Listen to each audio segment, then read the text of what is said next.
Bismillahirrahmanirrahim. Assalamualaikum warahmatullahi wabarakatuh. Selamat pagi anak-anak. Gimana hari ini kabarnya? Semoga kalian tetap sehat selalu ya. Nah, pada pertemuan kali ini kita akan membahas sistem gerak pada manusia. Sebelumnya, pada materi minggu kemarin, kita juga membahas sistem gerak pada manusia. Masih ingat kan materi kemarin? Bahwa sistem gerak atau alat gerak pada manusia itu terbagi menjadi dua. Apa saja? Aktif dan pasif. Nah, minggu lalu kita sudah belajar tentang alat gerak pasif, yaitu tulang.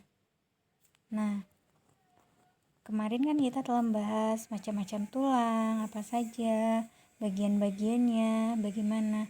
Nah, pada pertemuan hari ini kita akan membahas mengenai persendian dan otot atau alat gerak aktif.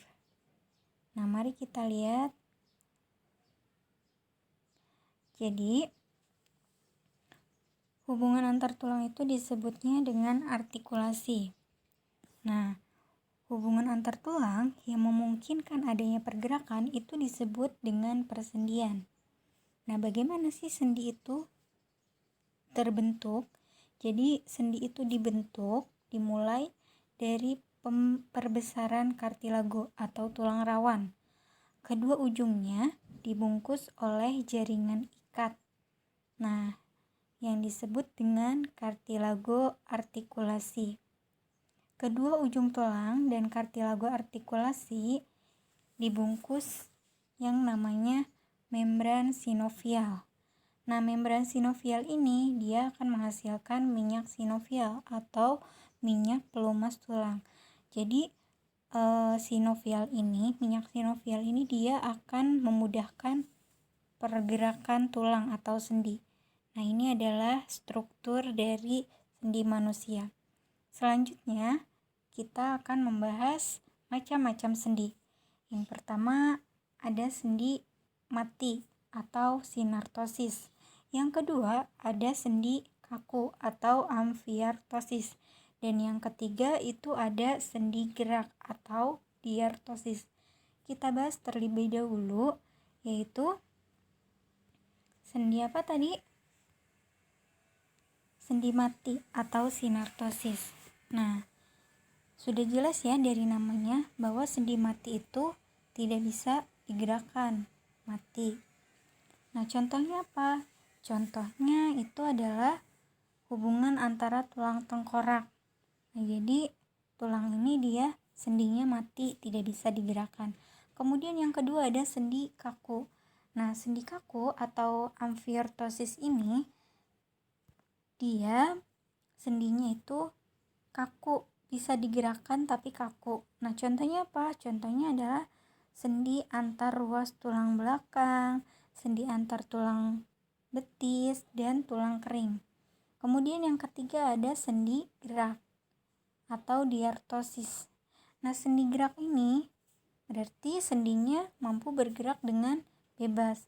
Tersusun atas apa? Sendi gerak. Nah, sendi gerak ini tersusun atas mangkok sendi, kemudian bonggol sendi, kemudian ada pembungkus sendi atau ligamen, dan cairan sendi atau cairan sinoval. Nah, untuk sendi gerak ini sendiri terbagi menjadi 4. Ada apa saja? Ada sendi putar, kemudian ada sendi engsel, dan yang ketiga ada sendi pelana, dan yang terakhir ada sendi peluru. Mari kita bahas terlebih dahulu. Yang pertama adalah sendi engsel. Nah, sendi engsel ini sendi yang salah satu tulangnya hanya dapat digerakkan ke satu arah. Contohnya apa? Contohnya adalah lutut, siku, ruas antar jari. Itu adalah contoh dari sendi engsel. Jadi, kenapa dinamakan sendi engsel? Kalian tahu kan engsel dari pitu. Dia hanya bisa digerakkan satu arah. Kemudian ada sendi peluru. Nah, sendi peluru ini Sendi yang memungkinkan terjadinya gerakan ke segala arah. Nah, contohnya apa? Ke segala arah, contohnya adalah gelang bahu. Ini ya, contohnya gelang bahu. Kemudian, tulang lengan atas, serta antar tulang paha dan gelang panggul. Yang selanjutnya itu ada sendi putar. Nah, sendi putar ini ujung tulang yang satu mengitari ujung tulang lain, sehingga terjadinya gerakan memutar. Contohnya apa? Contohnya adalah sendi antara tulang atlas dan tulang leher, seperti kepala berputar ke kanan, ke kiri. Nah, itu adalah contoh dari sendi putar. Kemudian, yang terakhir itu ada sendi pelana. Sendi pelana itu dia kedua ujung tulang membentuk sendi berbentuk seperti pelana dan berporos dua. Contohnya apa?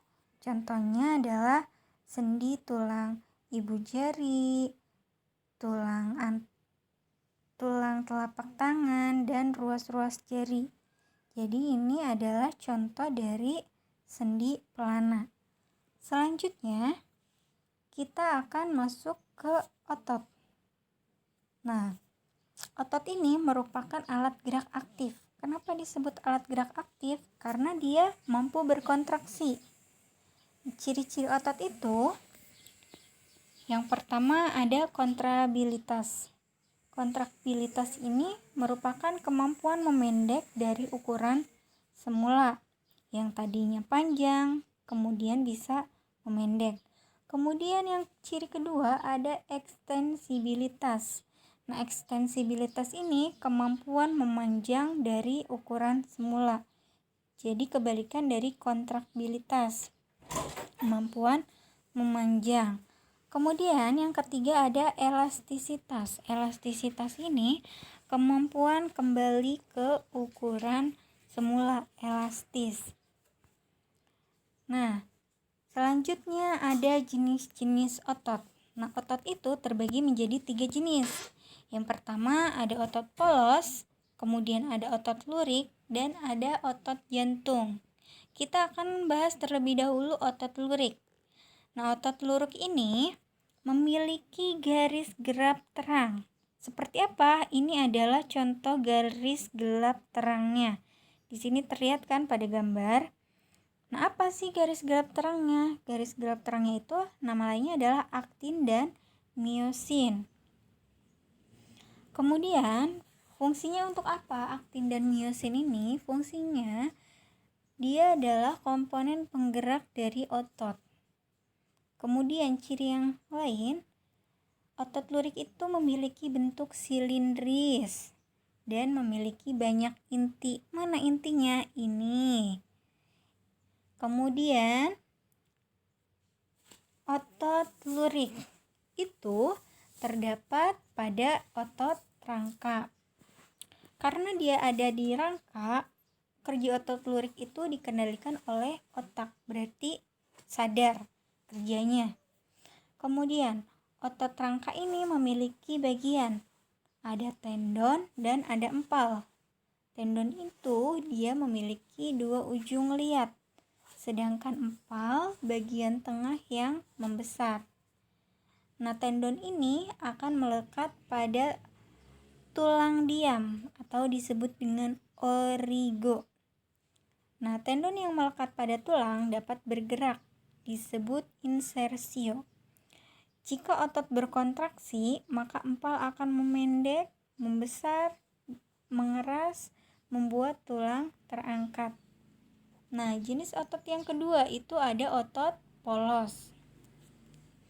Otot polos ini dia memiliki inti hanya satu, berbentuk gelendong, bentuknya gelendong dengan kedua ujung meruncing, ujungnya kan runcing.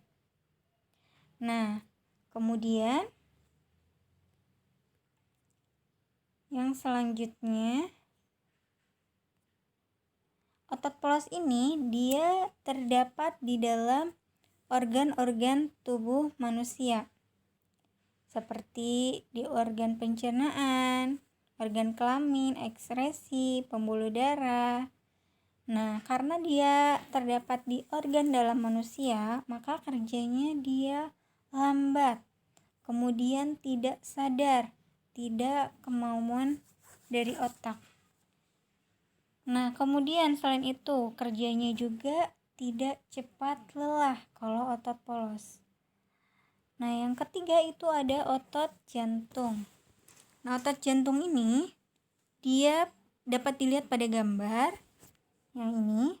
Itu memiliki intinya banyak di tengah. Sesuai dengan namanya, otot jantung ini terdapat di dalam jantung. Berbentuk serabut lurik bercabang. Jadi bentuknya itu bercabang dan memiliki lurik.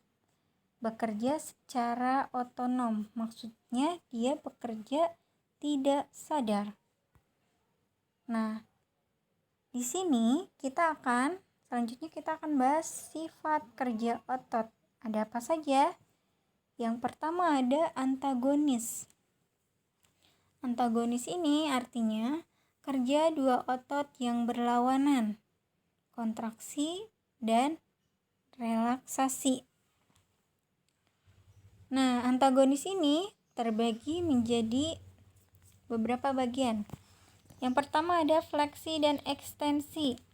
Itu artinya membengkokkan dan meluruskan. Contohnya apa? Contohnya sendi siku dan lutut. Kemudian abduksi dan aduksi. Itu merupakan menjauhi dan mendekati. Menjauhi, mendekati, contohnya sendi lengan atas dan sendi paha. Kemudian yang ketiga ada pronasi dan supinasi. Pronasi ini menelungkupkan, sedangkan supinasi itu menengadah. Contohnya apa? Membalikkan telapak tangan. Yang ketiga ada depresi dan elevasi, ke bawah dan ke atas. Contohnya adalah gerakan kepala, menunduk dan menengadah. Selanjutnya ada sifat kerja otot sinergis. Nah, sinergis ini kerja dua otot yang saling bekerja sama. Contohnya apa? Contoh otot pronator teres dan pronator quadratus yang menimbulkan gerakan menelungkup dan menengadah pada telapak tangan. Nah, mungkin itu saja yang dapat Ibu sampaikan pada pertemuan hari ini. Semoga bermanfaat. Apabila ada pertanyaan, silakan bertanya melalui kolom komentar atau via Japri di WA. Semoga bermanfaat dan jangan lupa mengerjakan tugas yang telah Ibu berikan. Assalamualaikum warahmatullahi wabarakatuh.